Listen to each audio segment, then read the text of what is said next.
मुफ्ती साहब कुर्बानी वाले जानवर जी उम्र घणी हुजे छा बिड़ंद हुजण ज़रूरी आहे?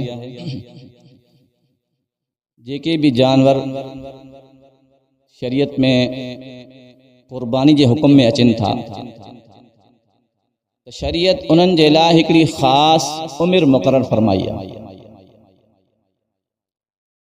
उठ जेकॾहिं को शख़्स उठ जी कुर्बानी करणु चाहे थो तो उन जे लाइ 5 साल जो हुजणु ज़रूरी आहे। उठ जी उम्र 5 साल हुजे मुकम्मल, 6 साल में शुरू थी चुको हुजे पोइ उन जी कुर्बानी जायज़ आहे।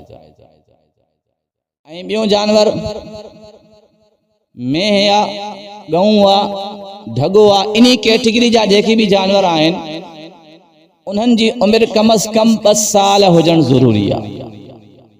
2 साल मुकम्मल, 3 साल में शुरू थी चुको हुजे।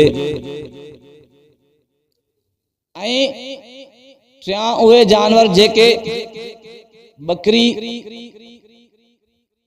या इन तरीक़े सां लेलो आहे या दुंबो आहे, इन कैटेगरी में जेके भी अचनि था पिया उन्हनि जे लाइ 1 साल जी उम्र ज़रूरी आहे। साल जो मुकम्मल हुजे ऐं 2 साल में शुरू थी चुको हुजे।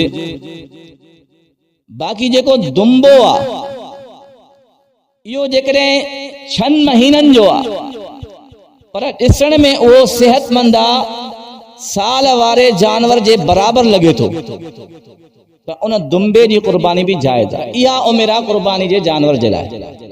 ऐं जेको बिड़ंद वारो मसलो आहे, बिड़ंद हुजणु इहा हिकिड़ी शनाख्त आहे।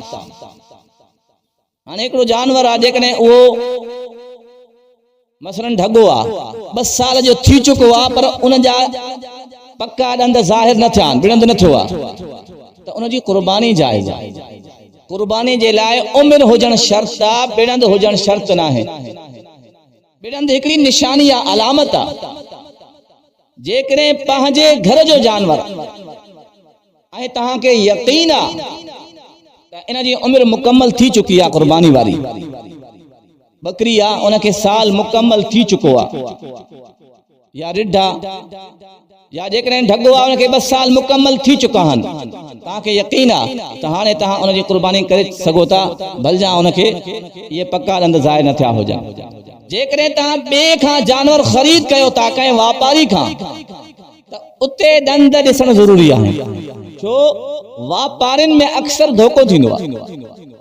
वापारियुनि में ज़्यादा कूड़ जो अंसर आहे, खपाइण जे लाइ उहे कूड़ ॻाल्हाइनि था, उन्हनि जी ज़ुबान ते यकीन न आहे करणो। को वापारी तव्हांखे चए त इन में बिड़ंद जी निशानी त न आहे पर आहे साल जो, मां ते यकीन कर, त उन ते यकीन न आहे करणो, छो त उनखे त खपाइणो आहे, कूड़ जो सहारो वठंदो।